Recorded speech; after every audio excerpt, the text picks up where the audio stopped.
जय जिनेन्द्र सभी को। आत्मानुशासन की कक्षा अपन प्रारंभ करते हैं और सबसे पहले करते हैं अपन मंगलाचरण। सभी हाथ जोड़ ले हुए। लक्ष्मी निवास निलयम विलीन विलयम निधाय हृदि वीरम आत्मानुशासन महम वाक्ष्ये मोक्षाय भव्यानाम। जो लक्ष्मी के निलय रूप उन अविनाशी प्रभु को उद्धार ग्रंथ रचूं आत्मानुशासन भव्य जनों को है स्वीकार। भव्य जनों को है स्वीकार। यह आत्मानुशासन नामक ग्रंथराज है। आज से लगभग 1300 वर्ष पूर्व आचार्य गुणभद्र देव द्वारा इस ग्रंथराज की रचना संस्कृत भाषा में की गई थी और इसमें 270 श्लोक हैं। उनमें से हम 178 श्लोक पढ़ चुके हैं। आज हम 179 नंबर का 179 नंबर का श्लोक पढ़ेंगे और इस श्लोक को पढ़ने से पहले प्रतिदिन की भांति पूर्व श्लोक अपना जो 178वां है उसके बारे में आप लोग यदि बताना चाहते हैं कि उसमें हमने क्या पढ़ा था या आप श्लोक सुनाना चाहते हैं तो हम आपको आमंत्रित करते हैं रेज हैंड करने के लिए। और जो भी आप में से रेज हैंड करते हैं उन्हीं में से किसी एक से हम पूछते हैं। अभी प्रीति जी आपका रेज हैंड हुआ, सबसे पहले आप बताएं। जय जिनेन्द्र पंडित जी। जय जिनेन्द्र। पिछला श्लोक था कर्म बंध से युक्त निर्जरा जिसको वह भ्रमता संसार खुलती और लिपटती रस्सी युक्त मथानी के अनुसार। इस श्लोक में ये अर्थ बताया गया है। इसमें सविपाक निर्जरा और अविपाक निर्जरा के बारे में बताया गया था। सविपाक निर्जरा जो अपने कर्म जिसका फल देके फिर उसकी निर्जरा हो, और अविपाक निर्जरा जो कर्म उदय में जिसका फल उदय में आने से पहले ही निर्जरा हो। सविपाक निर्जरा अज्ञानी जीवों को होती है और अविपाक निर्जरा ज्ञानी जीवों को होती है। सविपाक निर्जरा ऐसी निर्जरा है जिसके कारण जीव संसार में ही भटकता रहता है और उसको कर्म निर्जरा होती है और बंध भी होता रहता है। जिस प्रकार मथानी का उदाहरण दिया गया था कि मथानी की एक तरफ से रस्सी खींचते हैं तो वो खुलती है और दूसरी तरफ से बंध जाती है। और अविपाक निर्जरा ही जो ज्ञानी जीवों को होती है वही निर्जरा हमारी मुक्ति का मार्ग में मतलब आगे रहेगी, वही करना चाहिए। हाँ जी, बहुत अच्छा आपने बताया प्रीति जी, बहुत बहुत धन्यवाद। देखिए परसों अपन ने जो ये श्लोक पढ़ा था 178वां, उसमें हमने मथानी के उदाहरण से कि मथानी की रस्सी एक तरफ से खुलती है दूसरी तरफ से लिपट जाती है, उसके कारण से ऐसा खुलना उसका कोई सार्थक नहीं है, क्योंकि आखिरकार तो वह बंधी की बंधी रहती है और घूमती भी रहती है। उसी प्रकार अज्ञानी जीव को कर्म की निर्जरा होती है, साथ ही नए कर्म बंध जाते हैं और संसार में परिभ्रमण भी चलता रहता है। तो उसका जो निर्जरा है वो कोई काम की नहीं है। और जो कर्मों की निर्जरा के बाद नए कर्म वापस बनते हैं वो तो सविपाक निर्जरा है। और जो समय से पूर्व ही कर्म खिल जाते बिना उदय में आए बिना फल दिए वो अविपाक निर्जरा है। ज्ञानियों के मुख्यतः अविपाक निर्जरा और अज्ञानी के मुख्यतः सविपाक निर्जरा की बात कही गई है। यद्यपि अज्ञानी के भी, सभी सुने ध्यान से, यद्यपि अज्ञानी के भी अविपाक निर्जरा किंचित होती है किंतु वह मोक्ष का कारण नहीं बनती है, इसलिए उसको गौण किया गया है। और जो मोक्ष का कारण बनती है ऐसी अविपाक निर्जरा को ही अविपाक निर्जरा शास्त्रों में मुख्यतया कहा है, इसलिए ज्ञानियों के वह होती है ऐसा कहने में आता है। बाकी अविपाक निर्जरा भी अज्ञानी के भी किंचित होती है किंतु उससे मुक्ति उसे नहीं होती, इसलिए उसे गौण किया है। और अब अपन थोड़ी चर्चा आज के श्लोक के माध्यम से करेंगे ही, क्योंकि आज भी प्रकरण वही है। फिर कल वापस थोड़ा सा बदलाव आएगा, लेकिन इसी से संबंधित रहेगा। लेकिन आज का तो बिल्कुल उसी से कनेक्ट है विषय, इसलिए अपन पहले श्लोक पढ़ते हैं, फिर शेष चर्चा करते हैं। देखिए, आज का ये श्लोक आपकी स्क्रीन पर आ रहा है 179 नंबर का। ये 179 नंबर का श्लोक आप सभी की स्क्रीन पर आ चुका है। कोई अनुष्टुप छंद है और छोटा सा ये छंद होता है 2 लाइन का। आप सब कई बार इसे पढ़ चुके हैं। देखिए, पढ़ते हैं अपन। मुच्यमानेन पाशेन भ्रांतिर्बंधश्च मंथवत् जन्तोस्तथासौ मोक्तव्यो येना भ्रांतिरबन्धनम् खुलती रस्सी युक्त मथानी के समान भ्रमते बंधते जीव उसे इस तरह खोलना पुनः न बंध भ्रमण होवे।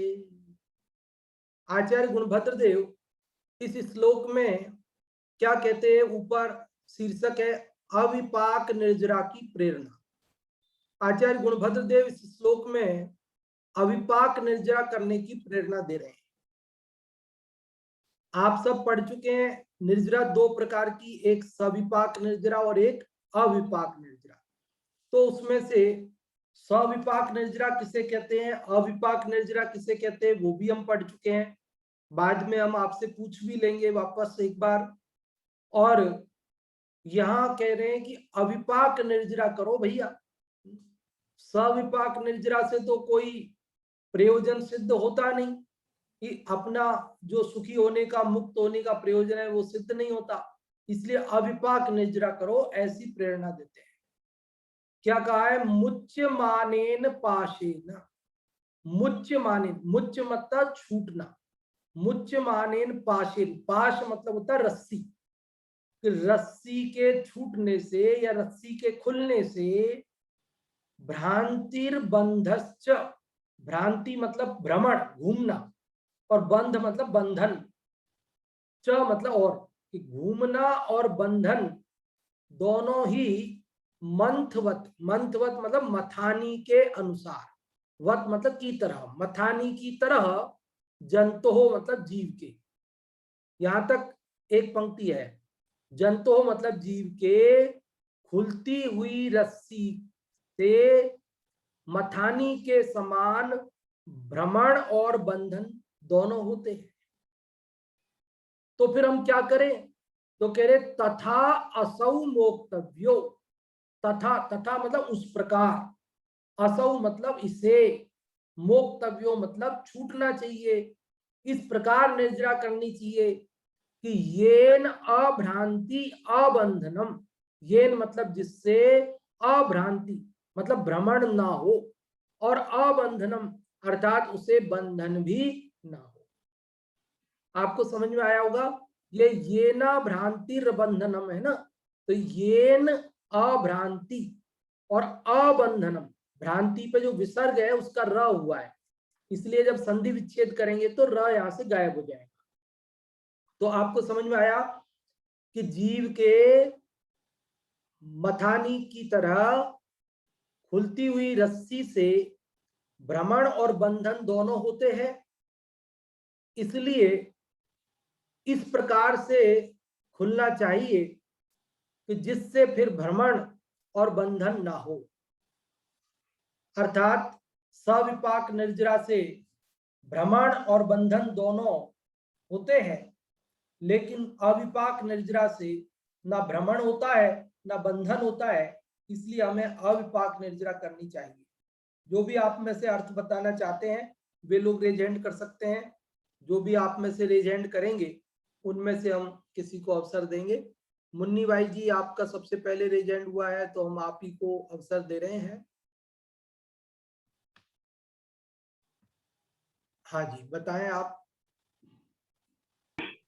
जय जगत पंडित जी। जय जिनेन्द्र। खुलती रस्सी युक्त मथाने के समान भ्रमते बंधते जीव उसे इस तरह खोलना पुनः न बंद भ्रमण होवे। जिसको कोई बताया कि पिछला स्कूल जो चला है उसी का इसमें उदाहरण दिया है। तो ये बताया कि अविपाक निर्जर की प्रेरणा दी है कि खुलती रस्सी युक्त मथानी, रस्सी जो मथानी है जो बनती है खुलती है, इसके समान रस्सी के मथानी के समान ही कर्म बनते हो छूटते हैं।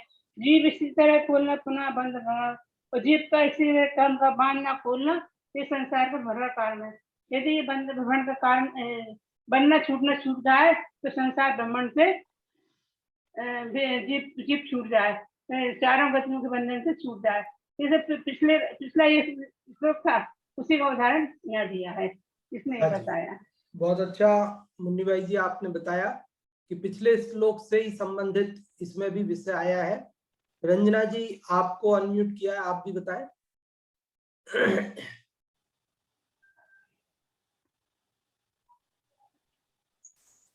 इस श्लोक में अविपाक निर्जरा की प्रेरणा दी है। कहते हैं कि आचार्य देव कहते हैं कि खुलती रस्सी युक्त मथानी के समान भ्रमते बनते हैं। जिस तरह मथानी में एक रस्सी खुलती और एक बनती है, इसी तरह कर्म भी बनते हैं और खुलते हैं। पर जो जीव इस तरह के बंधन को उदय में आने के पहले ही नष्ट कर देता है, वो अविपाक निर्जरा है।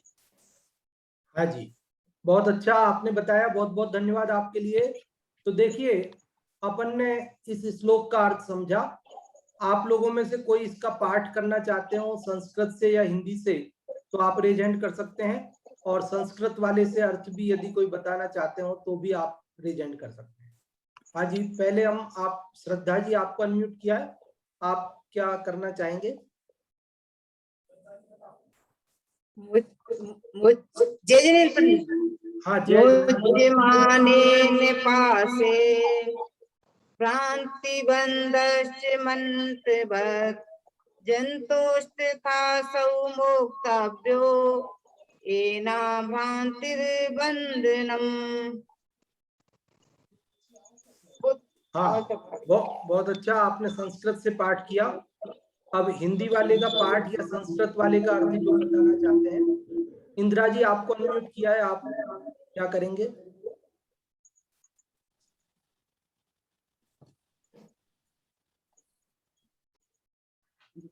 संस्कृत का या हिंदी का, कौन सा? हाँ जी, हाँ जी, हिंदी का करना है, संस्कृत का जो आप चाहें। हाँ जी। मुच्यमानेन पाशेन भ्रांतिर्बन्धश्च मंथवत् जन्तोस्तथासौ मोक्तव्यो येना भ्रांतिर्बन्धनम। जैसे मथानी की रस्सी के समान इस जीव की ये जो रस्सी खुलती है तो उससे भी उसका बंध होता रहता है जीव को। तो आचार्य देव इसमें ये कहते हैं कि इस तरह खोलना चाहिए कर्म बंध, उसका मतलब कि इस तरह करना चाहिए कि कर्मों की निर्जरा की पुनः बंध ना हो। हाँ जी, बहुत अच्छा आपने बताया कि इस प्रकार से निर्जरा करनी चाहिए कर्मों की, ताकि पुनः नवीन कर्मों का बंधन ना हो। हाँ जी, बहुत अच्छा। अब हिंदी वाले का पाठ और जो भी करना चाहते हैं वे कर सकते हैं। सुमित जी आपकी आईडी को अनम्यूट किया, आप में से कोई करेंगे? जय जिनेन्द्र। जय जिनेन्द्र। खुलती रस्सी युक्त मथानी के समान भ्रमते बंधते जीव इस तरह खोलना पुनः न बंध भ्रमण होवे। बहुत अच्छा आपने पाठ किया, बहुत बहुत धन्यवाद आपके लिए। देखिए अभी अपन ने ये 179वां श्लोक पढ़ा, इसमें क्या बात बताई गई है उसे अपन अच्छी तरह समझ लेते हैं। सबसे पहले उदाहरण को समझ लेते हैं। मथानी तो आप समझ गए ना, इलेक्ट्रिक मथानी की बात नहीं है, आजकल जो आप बटन दबाते हैं और चालू हो जाती है उसकी बात नहीं है। पहले जो लकड़ी की या अन्य कोई धातु वगैरह की जो मथानी आती थी, जो बीच में रस्सी होती थी, उसके 2 छोर होते थे। रस्सी 2 नहीं होती थी, रस्सी तो एक ही है, छोर 2 होते थे, उसके 2 होते ही हैं सब रस्सियों में, बीच में वो लिपटी रहती है और दोनों छोर उसके रहते हैं, जिनको पकड़ करके ऐसा करके मथते थे। आप जानते हैं, एक को ढीला छोड़ते, एक को टाइट करते थे, खींचते थे, एक को ढीला करते थे। तो एक ओर से रस्सी को खींचते तो वो खुलती जाती थी उधर से, लेकिन जो ढीला छोड़ते थे वो वापस उस पर लिपट जाती थी, बंध जाती थी। तो यहां कह रहे हैं कि एक तो रस्सी इस प्रकार खुलती है जब अपन मथते तब, कि इधर से खींची तो उधर से बंध गई और इधर से खींची तो उधर से बंध गई। एक तो ऐसा बंधना है, खुलना है रस्सी का। और दूसरा खुलना ऐसा है कि मान लीजिए वो पूरी रस्सी खोल करके रख दी, हटा दी उस पे से, अभी मथ नहीं रहे, और दूसरी रस्सी बदलेंगे, मान लो ये समझ लीजिए पुरानी हो गई वो रस्सी, अब दूसरी रस्सी लगानी है तो पूरी खोल के पटक दी। तो पहला जो मथते समय खुलती है वो तो कैसी है कि वापस बंध जाती है, और बाद में हमने जो खोली उसकी सफाई के लिए खोली तो वो तो खुली गई बस, उसमें कोई बंधन नहीं है ना। तो पहले प्रकार की में रस्सी खुल रही है लेकिन साथ में बंध भी रही है, और न केवल बंध रही है बल्कि उस बंधने के कारण से, रस्सी के कारण से वो मथानी घूम भी रही है, घूमती है ना, फिरती है उसके अंदर। और जब दूसरे प्रकार से खुली तो वो खुली गई, बंधन नहीं हुआ और वो घूमी भी नहीं। समझ गए बात को? पहले मथानी का उदाहरण समझ में आना चाहिए, आ रहा है ना। एक तो रस्सी ऐसी खुली कि जिसमें वापस लिपट गई और मथानी घूमती रही, और दूसरी ऐसी खुली कि जिसमें खुल गई, ना तो वो वापस बंधी और ना तो वो मथानी घूमी। उसी प्रकार जीव को, आपको, हमको भी कर्म का बंधन 2 प्रकार होता है, और 2 मतलब बंधन 2 प्रकार खुलता है।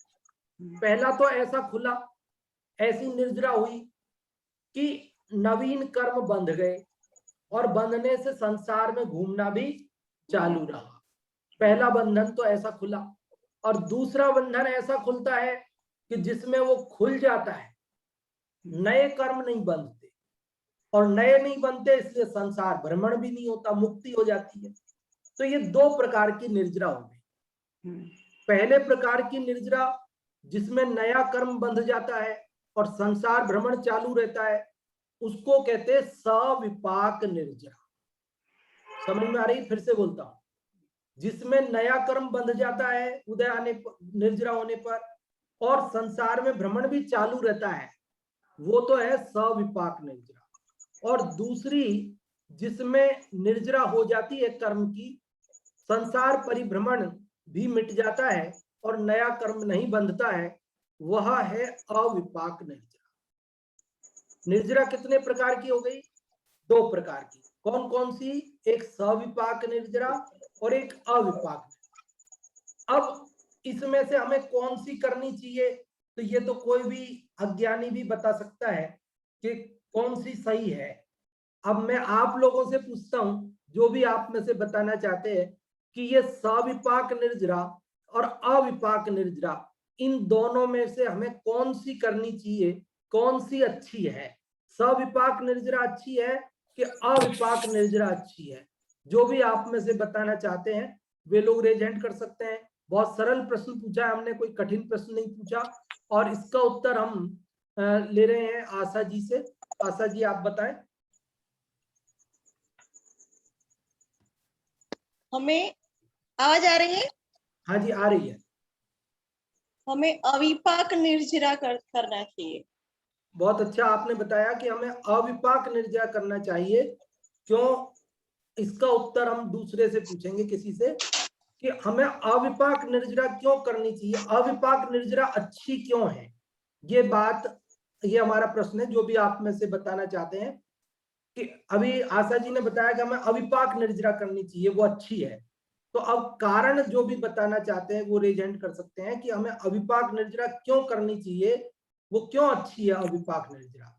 और इसका उत्तर हम अंगूरी जी आपसे ले रहे हैं। अंगूरी जी आप बताएं। जय जिनेन्द्र पंडित जी। जय जिनेन्द्र। अविपाक निर्जरा इसलिए अच्छी है कि हमारे नवीन कर्मों का बंध नहीं होता, और नवीन कर्मों का बंध नहीं होगा तो संसार का अभाव हो जाएगा, तो हमको तो अभाव ही करना है संसार का। बहुत अच्छा आपने उत्तर दिया कि अविपाक निर्जरा इसलिए अच्छी है क्योंकि उसमें नए कर्मों का बंधन नहीं होता है, और नए कर्मों का बंधन नहीं होने से संसार का अभाव हो जाता है, परिभ्रमण मिट जाता है। और हम भी यही चाहते हैं कि कर्मों का बंधन छूट जाए, हमारी मुक्ति हो, हमारा भ्रमण मिटे। बहुत अच्छा आपने जवाब दिया। अब हमारा एक प्रश्न और है कि निर्जरा कुल कितने प्रकार की होती है, निर्जरा के कितने भेद हैं कुल, ये उत्तर हम पूछना चाहते हैं मुन्नी बाई जी से। मुन्नी बाई जी, आपको हम अनम्यूट कर रहे हैं, आप बताएं निर्जरा कुल कितने प्रकार की होती है, क्या उसका उत्तर है? हाँ जी, हाँ जी बताइए। निर्जरा 2 तरह की होती है, हाँ, कौन कौन अविपाक, सी? सविपाक निर्जरा और अविपाक निर्जरा। हाँ, आप परसों ऐसा बता रहे थे 4 प्रकार की होती है। वो सविपाक निर्जरा के 2 भेद और हो जाते हैं ना, कौन से? अकाम निर्जरा और सकाम निर्जरा। वो सविपाक निर्जरा के नहीं है। देखिए, हम आपको बताते हैं कि ये जो निर्जरा है 2 प्रकार की है वास्तव में, और 2 प्रकार की जो सविपाक और अविपाक है, ये इन्हीं के दूसरे नाम हैं, वो सकाम अकाम निर्जरा। तो ये सविपाक निर्जरा है, इसे अकाम निर्जरा कहते हैं। और जो अविपाक निर्जरा है उसे सकाम निर्जरा कहते हैं।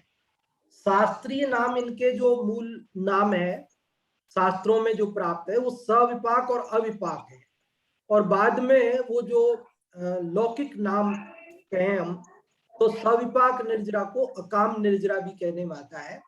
और उसमें थोड़ा अंतर भी पड़ता है कि एक तो वो उसको शांत भाव से सह लेवे तो वो अकाम निर्जरा हो जाती है, और यदि उसको शांत भाव से नहीं सहा कर्म के उदय को और थोड़ा उसमें पुनः राग द्वेष करके नए कर्मों को बहुत ज्यादा बांध लिया तो वो अकाम निर्जरा नहीं कह करके उसको अकाम निर्जरा नहीं भी कहते हैं कदाचित, लेकिन वो अकाम निर्जरा में भी होता कर्म का उदय ही है, फल दे करके ही जाता है, वो फल दिए बिना तो जाता नहीं है, इसलिए उसका नाम सकाम अकाम निर्जरा। और जो अविपाक निर्जरा है वो बुद्धि पूर्वक इच्छा पूर्वक की जा रही है, तो वो तप आदि के द्वारा की जाती है, वो अविपाक निर्जरा है। तो आप ये समझ लें कि 2 प्रकार की है, सविपाक और अविपाक।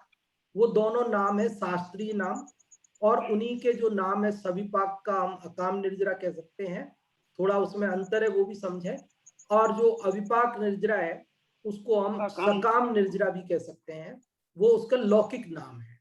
हाँ जी, अब अपन इस बात को आप समझ चुके हैं कि निर्जरा 2 प्रकार की है, उदाहरण भी आप समझ चुके मथानी का, और हमको कौन सी अच्छी है ये भी समझ चुके। अविपाक निर्जरा अच्छी है और वही हमें करना चाहिए, क्योंकि उसमें पूर्वद कर्मों का तो निर्जरा हो जाती है, खिर जाते हैं, नए कर्म बनते नहीं है, और इसलिए संसार परिभ्रमण भी हमारा मिट जाता है, और हम भी यही चाहते हैं।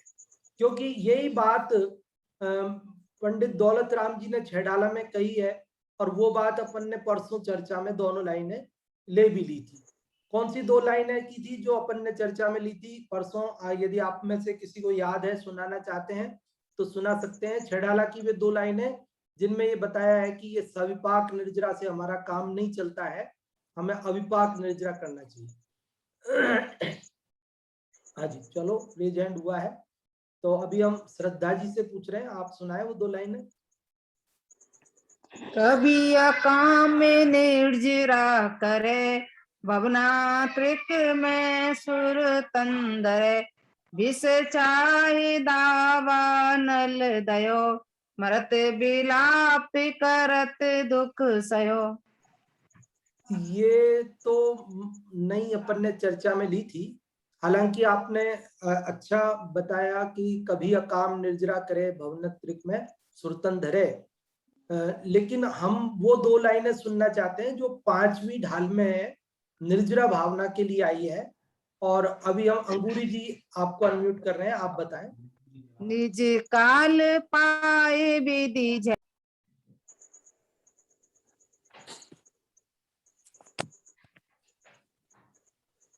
निज निज काल पाए विध झरना, तासो निज काज न सरना। तप करजो कर्म खिपावे, सो ही शिव सुख दर्शावे। हाँ जी, बहुत अच्छा आपने बताया कि निज काल पाए विधि झरना, तासो निज काज न सरना। तप करी जो कर्म खिपावे, सोई शिव सुख दर्शावे। अपना समय आने पर फल देकर के जो कर्म खिलते हैं सविपाक निर्जरा, उससे हमारा कार्य सिद्ध नहीं होता। तासो निज काज न सरना, उससे हमारा कार्य सिद्ध नहीं होता, बल्कि तप करके जो कर्मों को हम खिलाते हैं, अविपाक निर्जरा जो मुख्य रूप से मुक्ति का कारण बनती है, बस वही हमारे लिए करने योग्य है। ये बात इसके अंदर कही। इसी बात को अन्य भी सब तरफ देखा जा सकता है। मंगत राय जी ने भी 12 भावना में इसे इस प्रकार से व्यक्त किया। उदय भोग सविपाक समय, पक जाए आम डाली। दूजी है अविपाक पकावे, पाल विषय माली। संबर सहित करो तप, पहली ये होए नहीं कुछ सरे काम तेरा। दूजी करे जो उद्यम करके, मिटे जगत फेरा। संबर सहित करो तप प्राणी, मिले मुक्ति रानी। इस दुल्हन की यही सहेली, जाने सब ज्ञानी। इसमें भी कहा पहली सबके होए नहीं कुछ सरे काम तेरा। पहली सबके होती है और उससे तेरा कार्य सिद्ध नहीं होता। दूजी करे जो उद्यम करके, परिश्रम से उद्यम से तू तप आदि के द्वारा दूसरे प्रकार की अविपाक निर्जरा को करता है। दूजी करे जो उद्यम करके, मिटे जगत फेरा, तो उससे क्या होगा, संसार परिभ्रमण मिट जाएगा। ये सब कवियों पर जो प्रभाव है ना, ये आत्मानुशासन का ही है। आत्मानुशासन 1300 साल पहले लिख दिया गया था ना। ये तो 200-250-300 वर्ष पहले हिंदी कवियों ने जो लिखे, तो ये आत्मानुशासन इतना अधिक प्रचलन में रहा है, स्वाध्याय में रहा है, जन सामान्य में लोकप्रिय रहा है, सरलतम ग्रंथ है कि इसका जो भाव है वो प्राय सर्वत्र देखने में इसके बाद के कवियों में आता है कि यहाँ जो बात लिखी है वही बात दौलत राम जी के में भी मिल रही है अपने को, मंगत राय जी के में भी मिल रही है, और जगह देखने जाएंगे तो वहां भी सामान्यतः ये बातें अपने को मिल जाएंगी।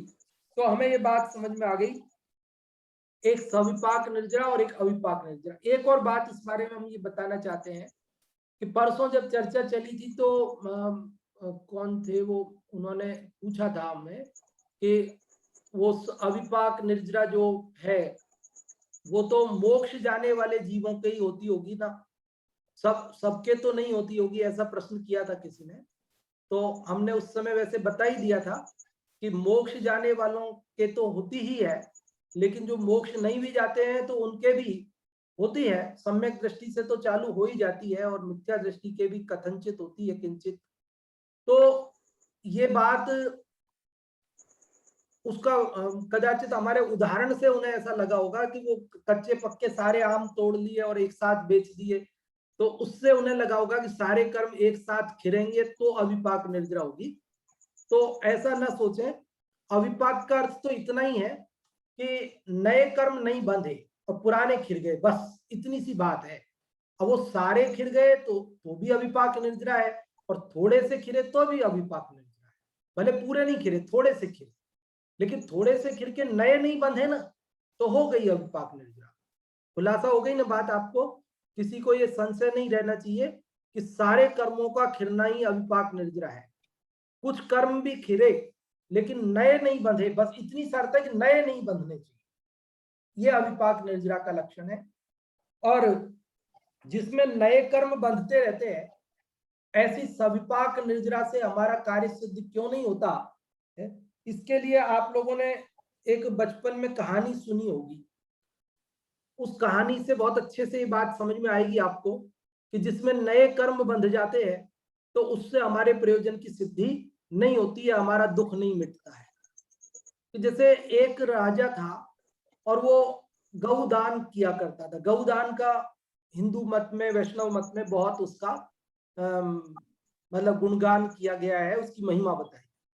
तो गौदान करता था, रोज एक गाय दान करता था। अब हुआ ये कि जानबूझ के तो नहीं, लेकिन अनजाने में भी ऐसा हुआ कि उसकी दान की हुई एक गाय उसकी गौशाला में आ गई थी। उसे ध्यान नहीं रहा और दोबारा उसी गाय का दान उसने कर दिया अगले दिन। तो आप समझे, गाय दी हुई गाय वापस देने में आई, जिसको हम कहते हैं निर्माल्य भक्षण कहते हैं। जो हमने एक बार दे दिया फिर उसको हम वापस ले ले में, तो वो दोष लगता है ना उसका। तो वो दी हुई गाय वापस देने में आई, तो ये उसको निर्माल्य का दोष लग गया। तो उसके कारण से यद्यपि उसने जीवन भर तो बहुत पुण्य किए थे, लेकिन वो थोड़ा सा पाप हो गया। तो उनके यहाँ पूरा वही खाता लिखते हैं कर्मों का, वो चित्रगुप्त महाराज हैं वहां पर। तो वो जब जीव यहाँ से जाता है और वो जो यमदूत होते हैं वो लेके जाते हैं, तो वहां पर जो उनका किस पूरा खाता देखा जाता है, बही खाता। तो उसमें चित्रगुप्त महाराज ने बताया कि आपने बहुत पुण्य किए हैं, तो वैसे तो आप स्वर्ग आदि के योग्य हैं, लेकिन आपने जो ये थोड़ा सा पाप भी कर लिया कि एक गाय दी हुई वापस दे दी, इसलिए थोड़ा सा पाप भी है। क्योंकि पुण्य आपको ज्यादा है, इसलिए आपको हम ये अवसर देते हैं कि आप पहले क्या भोगना चाहते हैं वो आप चूज कर सकते हैं। ज्यादा पाप करके आते तो हम आपको चूज करने का मौका नहीं देते, हम जो भोगने को कहते हो तुम्हें भोगना पड़ता। लेकिन तुम पुण्यात्मा हो, ज्यादा पाप नहीं किया, थोड़ा सा किया है, इसलिए हम तुम्हें ये अवसर देते हैं कि तुम बताओ वो पहले पाप भोगना चाहते हो पुण्य। पाप तो जरा सा है, पुण्य खूब सारा है। तो उसने सोचा कि अरे इतना सारा पुण्य है, थोड़े से पाप की दिमाग में टेंशन रहेगी, इसलिए पहले ऐसे करता हूं कि वो थोड़े से पाप को भोग लेता हूं और फिर खूब सारा पुण्य मैं आराम से भोगूंगा। तो उसने कहा कि मेरे को ऐसे करो कि वो थोड़ा सा जो पाप है उसे भोगने का पहले। तो उनका ठीक है, उस पाप के फल में मुझे क्या करना पड़ेगा कि तुम्हें हम सर्प बनाएंगे, तो तुम क्या करोगे, वहां किसी को काट लोगे तो मार देंगे लोग, फिर तुम आ जाना। तो वो गया, अब वहां पर वो सर्प बना, तो उसने किसी को काट लिया, लोगों ने मार दिया। अब वो वहां पहुंचे तो बोले खत्म हो गया मेरा पाप, अब मेरे को दो पुण्य का फल। तो उनका कहाँ खत्म हो गया, तुम तो नया पाप करके आ गए। तुमने आदमी को डस लिया ना, मार दिया, तो नया पाप हो गया अब तो। फिर भी पाप थोड़ा है, पुण्य आपका ज्यादा है, तो फिर से तुम्हें अवसर। तो उसने कहा नहीं नहीं, ये झंझट मेटो, पहले इसको भी भोगवा दो, खत्म करो। तो वो छिपकली बन गया आकर के, रोड लाइट पे छिपकली बन गया, सैकड़ों कीड़े खा गया। मर के वहां पहुंचा तो उन्होंने कहा अब तो भैया तुम्हारा पाप ज्यादा हो गया, इतने सारे कीड़े खा के आ गए, पुण्य उसके सामने कम है, अब तो तुम्हें नरक जाना पड़ेगा। तो आप समझ रहे बात को। तो नए कर्म बांध रहा है ना, मतलब पुराना कर्म खलास किया उसने सर्प बन के, लेकिन साथ में नया बांध लिया डस करके। पुराना पाप खलास किया उसने छिपकली बन के, लेकिन नए कीड़े खा करके नया कर्म बांध लिया। तो ऐसे ही हम क्या करते हैं कि पुराना कर्म का उदय खिरता है, लेकिन हम नए कर्म बांध लेते हैं। तो ये हमारा संसार परिभ्रमण मिटता ही नहीं है, चलता रहता है, चलता रहता है, चलता रहता है। अगर हम संसार परिभ्रमण मेटना चाहते हैं तो क्या उपाय है कि नए कर्म ना बंधें और पुराने कर्म खिर जाएं, तो ही हमारा क्या होगा, संसार परिभ्रमण मिटेगा। वो रस्सी मथानी की इस प्रकार खुलनी चाहिए कि खोल करके दूर फेंक दी, खत्म। तो रस्सी के खुल जाने से अब क्या होगा कि अब वो मथानी को घूमना नहीं पड़ेगा और ना ही उसके बंधन होगा। तो उसी प्रकार हम भी अविपाक निर्जरा करें, ये प्रेरणा इस श्लोक में आचार्य गुणभद्र देव देते हैं। और वो ये कहते हैं कि सविपाक निर्जरा से हमारा कार्य नहीं चलेगा, हमें क्या करना है, अविपाक निर्जरा करना है। आप में से जो भी बताना चाह रहे हैं, रेज हैंड हो चुके हैं, तो पहले आप लोगों को हम अवसर देते हैं और अभी अंगूरी जी पहले आपको अनम्यूट किया है, आप बताएं। और भी जो लोग बताना चाहते हैं रेज हैंड कर सकते हैं, तैयार रहें। हाँ जी। पंडित जी एक पूछना चाहते हैं कि हाँ, जैसे अभिपाक निजरा है, तो हाँ जी। ऐसे छोटे गुण स्थान में एक कसाय चौकड़ी की अभाव पूर्वक, 5वें में 2 के और 6वें 7वें में 3 चौकड़ी कसाय के अभाव पूर्वक, तो जितनी मतलब वीतरागता प्रकट होती है तो वो अभिपाक निजरा उतनी कम बढ़ती हुई घटती हुई इस प्रकार मानी जाए। 12वें गुण स्थान में पूर्ण रूप से मतलब कर्मों का नाश होता है, तो किस तरह से मतलब माना जाए? हाँ बिल्कुल सही है, ऐसा ही है। तत्वार सूत्र में इसका सूत्र भी है ना, सम्यक दृष्टे श्रावक वो वृत्तानंत वियोजक पूरा है कि असंख्यात असंख्यात गुणी आगे आगे निर्जरा होती है। सम्यक दृष्टि से देश वृत्ति के, देश वृत्ति से महावृत्ति के, फिर आगे आगे ऐसे ऐसे बताया है। तो वो पूरे उसके निर्जरा के स्थान बताए ना उस श्लोक सूत्र के अंदर, तो उसमें ये सब बताया है। तो ये बात सही है कि आगे आगे उनके कर्मों की निर्जरा, अभिपाक निर्जरा अधिक अधिक अधिक अधिक होती है। हाँ जी, आपका समाधान हुआ कि नहीं? जी आप जो पूछना चाहते थे वो मिला उत्तर आपको? हाँ, मतलब यही पूछना चाहता है तो ठीक है, क्यों तो बढ़ती बढ़ती निजरा मतलब हाँ होती बिल्कुल, रहती है। बढ़ती बढ़ती होती है। हाँ जी, बिल्कुल सही है। सुमित जी आपको अनम्यूट किया है, आप बताना चाहते हैं, पूछना चाहते हैं? हाँ जी, जय जिनेन्द्र। जय जिनेन्द्र। यहाँ पर अभिपाक निर्जरा की प्रेरणा दी गई है इस श्लोक में। तो यहाँ पर ये बताते हैं कि जिस प्रकार जो ज्ञानी जीव होते हैं सम्यक दृष्टि, वहां से यह अभिपाक निर्जरा शुरू होती है। तो क्योंकि ज्ञानी जीव जो है कि कर्म के उदय में जुड़ान नहीं करते हैं, स्वयं को कर्म के उदय से भिन्न जानते हैं, इसलिए उनकी अभिपाक निर्जरा होती है। और जो अज्ञानी होते हैं वो उसमें जुड़ान कर लेते हैं, तो उनके वापस नए कर्म बन जाते हैं। तो यहाँ पर हमको भी कर्म के उदय में सावधान रहना चाहिए, और जिस प्रकार जैसे जैसे उत्तरोत्तर गुणोत्थान में जाती है, उतनी उतनी विशुद्धि बढ़ती जाती है तप आदि के माध्यम से, तो अभिपाक निर्जरा भी उतनी गुनी बढ़ती जाती है। तो इसलिए हमको भी अपनी भूमिका में जब कर्म का उदय तीव्र आए तो उस समय अपन को सावधान रहना चाहिए, भिन्न जानकर, और उसमें नवीन कर्म कम बने, इस प्रकार उद्यम करना चाहिए। हाँ जी, बहुत अच्छा आपने बताया सुमित जी कि हमें कर्म के उदय में सावधान रहना चाहिए और नवीन कर्म बंधन से डरना चाहिए। यदि हम सावधान रहेंगे, भेद ज्ञान करेंगे, कर्म का उदय भिन्न है और मैं उससे भिन्न हूं, मैं ज्ञायक हूं, मैं कर्म के उदय का भी ज्ञायक ही हूं, मैं उसमें जुड़ूं नहीं, राग द्वेष न करूं, तो नए कर्म नहीं बंधेंगे। ऐसी सावधानी हमारे लिए अवश्य रखनी चाहिए। इसीलिए ये प्रकरण आचार्य गुणभद्र देव ने लिया है।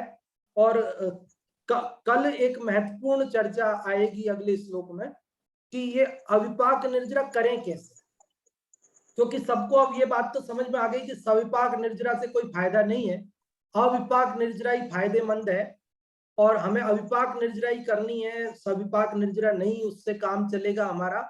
लेकिन अब महत्वपूर्ण बात तो ये रह जाती है कि अविपाक निर्जरा करें कैसे, हम क्या करें कि अविपाक निर्जरा हो। तो वो बात अगले श्लोक में आएगी जिसकी चर्चा अपन कल करेंगे। तो आप कल समय से जुड़ करके उसका लाभ लेंगे ही सही। अभी हम मुन्नी भाई जी आपको अनम्यूट कर रहे हैं, आप बताएं। और भी जो लोग बताना चाहते हैं रेज हैंड कर सकते हैं। मैं ये प्रश्न पूछ रही हूँ मैं हाँ कि अपने तो समय दृष्टि होती है अकाम निर्जरा, है ना? हाँ। तो आपने होती है अपने हो रही है अकाम निर्जरा, तो समय दृष्टि होएंगे अपने। अगर तो अभी तो अपने कर्म बनते जा रहा है, वो तो उदय में आ रहे हैं, वो छूट रहे हैं। तो जब तो स्थिति कांडा घात तो ये सब होते हैं समय दृष्टि के 6वें 7वें स्थान में, 6वें 7वें आवाज आ रही है ना? एक मिनट, ये किसी और की भी आवाज आ रही है। मैं सभी को एक बार म्यूट कर रहा हूँ, फिर वापस अनम्यूट करता हूँ आपको। हाँ जी, एक बार सभी को म्यूट कर रहा हूँ। हाँ, अब आपको वापस अनम्यूट कर रहा हूँ, आप अनम्यूट हो जाएं और आप शुरू से बोलें वापस। हाँ जी। हाँ, मैं ये कह रही हूँ कि जैसे सम्यक दृष्टि होती है अकाम निर्जरा, हाँ, सम्यक दृष्टि का अकाम निर्जरा होती है, और अपन को तो वही निर्जरा होती है मतलब जो काम की नहीं है। नहीं तो देखो एक मिनट पहले ये बात, हाँ, ये सम्यक दृष्टि को ही अकाम, सम्यक दृष्टि को ही अकाम निर्जरा हो ऐसा नहीं है। अकाम निर्जरा मिथ्या दृष्टि को भी हो सकती है। लेकिन कभी अकाम निर्जरा करे भवनत्रिक में सुरतंत्र है, तो वहां सम्यक दर्शन बिन दुख पाए, वहां सम्यक दर्शन नहीं है ना, जो विमानवासी भी हो जाता है, लेकिन वहां भी सम्यक मतलब मिथ्या दृष्टि भी अकाम निर्जरा करके वहां जा सकता है ना, तो ये अकाम हाँ 9 डिग्री तक जा सकता है अकाम निर्जरा हाँ, करके भी। बिल्कुल। तो स्थिति गांडक भगत जब होते हैं हाँ तो वो 6-7 स्थान में 8-10 स्थान तब होते हैं, तो वो समय दृष्टि में होते हैं। मिथ्या दृष्टि को तो वो छोटी मोटी निर्जरा हो जाती है। बिल्कुल, वो तो है ही, वो तो है ही, ऐसा ही है। हाँ जी, वो तो है ही। क्योंकि मिथ्या उनके टूटते बाढ़ तो मित्र दृष्टि को तो बांध कर जाता है, तो कहाँ सकते। बिल्कुल बिल्कुल। हाँ ये समाधान करना। हाँ बिल्कुल, चलो धन्यवाद आपके लिए। और कौन पूछना बताना चाहते हैं? हाँ जी, और किसी को कुछ पूछना बताना है? हमारा छोटा प्रश्न है, अभी एक छोटा प्रश्न बना के पूछते हैं कि निर्जरा कितने प्रकार की होती है? जो भी आप में से बताना चाहते हैं, निर्जरा कितने प्रकार की होती है? हाँ जी, आज बिल्कुल खुलासा कर लेना, मन में संशय नहीं रहना चाहिए। हाँ, निर्जरा कितने प्रकार की होती है? और इसका उत्तर हम ले रहे हैं यशोधरा आंटी जी आपसे, आप बताएं। निर्जरा 2 प्रकार की होती है, सविपाक निर्जरा और अविपाक निर्जरा। हाँ जी, बहुत अच्छा आपने बताया। निर्जरा 2 प्रकार की, एक सविपाक निर्जरा और एक अविपाक निर्जरा। एक बात और कि हाँ, कि जो अभी मुन्नी भाई जी ने पूछा था ना कि सम्यक दृष्टि को ही होती है ये निर्जरा अविपाक निर्जरा, हाँ, तो जो सम्यक दृष्टि जो अपने 11 स्थान बताए ना 9वें अध्याय में, हाँ जी, उसमें सम्यक उसमें मतलब बढ़ते हुए असंख्यात गुणी निर्जरा होती है, तो उसमें सम्यक दृष्टि का नाम है पहला नंबर। हाँ जी, हाँ सम्यक दृष्टि को असंख्यात गुणी निर्जरा होती है, उसका मतलब उसके पहले वाले को भी असंख्यात गुणी निर्जरा होती है, उससे असंख्यात गुणी हुई। हाँ, ये कहने का मतलब कि सम्यक के पहले भी अविपाक निर्जरा होती है, हाँ, जब वो मंद कसाय होती है और लब्धि होती है, हाँ तो जी, 9वें ग्रीब कहते हैं कि करण लब्धि में आने से पहले हाँ जी, उसके अविपाक निर्जरा शुरू हो जाती है, और उससे असंख्यात गुणी निर्जरा सम्यक दृष्टि की होती है। वहां जो 11 स्थान गिना है वो इस हिसाब से गिना है, तो पहला स्थान सम्यक दृष्टि का है। हाँ जी, तो उस अवस्था में भी होती है सम्यक दर्शन होने से पहले भी। हाँ जी, हाँ नहीं यदि नहीं होती तो फिर यदि नहीं होती तो वो 9वें ग्रेड तक कैसे जाता? यदि उसकी हाँ, वो तो हाँ, एक ही बात है दोनों की, दोनों यही कह रहे हैं कि होती है। होती है। हाँ जी, बिल्कुल। तो आपका समाधान हो गया। मुस्कान जी आपको अनम्यूट कर रहे हैं, आप बताएं या पूछें, जो भी आप बताना या पूछना चाहते हैं। हाँ, निर्जरा 2 प्रकार की होती है, सविपाक और अविपाक। हाँ, बहुत अच्छा आपने बताया। निर्जरा 2 प्रकार की होती है, सविपाक और अविपाक। सविपाक निर्जरा किसे कहते हैं, ये हमारा प्रश्न है। सविपाक निर्जरा किसे कहते हैं? जो भी आप में से उत्तर बताना चाहते हैं, सविपाक निर्जरा किसे कहते हैं, और इसका उत्तर हम बताने के लिए अनम्यूट करते हैं इंदिरा जी आपको, आप बताएं। कर्म की स्थिति पूरी होने पर जो कर्म स्वतः अपने आप खिर जाते हैं, और जो कर्म के उदय में राग जीव राग देश करता है और नए कर्म बन जाते हैं, ऐसी निर्जरा सविपाक निर्जरा कहलाती है। हाँ जी, बहुत अच्छा आपने बताया। अब अविपाक निर्जरा किसे कहते हैं वो हम पूछना चाहते हैं। अविपाक निर्जरा कैसे कहते हैं, और इसके लिए अनम्यूट कर रहे हैं सम्यक जैन आपको। सम्यक जैन, अविपाक निर्जरा किसे कहते हैं? पंडित जी, सब जो कर्म उदय में आने से पहले ही जो खिर जाए आपके द्वारा, उसे अविपाक निर्जरा कहते हैं, और फिर दोबारा से फिर कोई कर्म बंधन ना हो। हाँ, कि कर्म अपना समय आने से पहले ही उदय में आए बिना, फल दिए बिना खिर जाते हैं, उसे अविपाक निर्जरा कहते हैं। और अब हमारा अंतिम प्रश्न है आज का, कि सविपाक निर्जरा और अविपाक निर्जरा में से कौन सी अच्छी है, हमें कौन सी करनी चाहिए? सविपाक और अविपाक निर्जरा में से कौन सी अच्छी है, हमें कौन सी करनी चाहिए? और इसका उत्तर ले रहे हैं सुधा जी आपसे, आप बताएं। हाँ, जय जिनेन्द्र पंडित जी। जय जिनेन्द्र। हाँ, अविपाक निर्जरा अच्छी है और हमें अविपाक निर्जरा ही करना चाहिए। हाँ जी, बहुत अच्छा आपने बताया कि हमें अविपाक निर्जरा करनी चाहिए, क्योंकि अविपाक निर्जरा अच्छी है। उसका कारण की भी चर्चा हम कर चुके हैं, क्योंकि उसमें नवीन कर्म बंध नहीं होता, मुक्ति हो जाती है, और हम सब यही चाहते हैं। और ये अविपाक निर्जरा कैसे हो, सविपाक निर्जरा कैसे होती है, अविपाक निर्जरा कैसे होती है, और अविपाक निर्जरा का क्या उपाय है, इसकी चर्चा अपन कल अगले श्लोक के माध्यम से करेंगे। आप सभी कल उसका लाभ लें। और अभी आमंत्रित करते हैं अगली कक्षा के लिए पंडित जी साहब को। नाटक समय सार जी की कक्षा के लिए पंडित जी जय कुमार जी साहब कोटा पधारें और अगली कक्षा प्रारंभ करावें। बहुत बहुत धन्यवाद पंडित जी साहब। अविपाक सविपाक निर्जरा के संबंध में बहुत ही विस्तृत चर्चा यहाँ पर चली, और अभी नाटक समय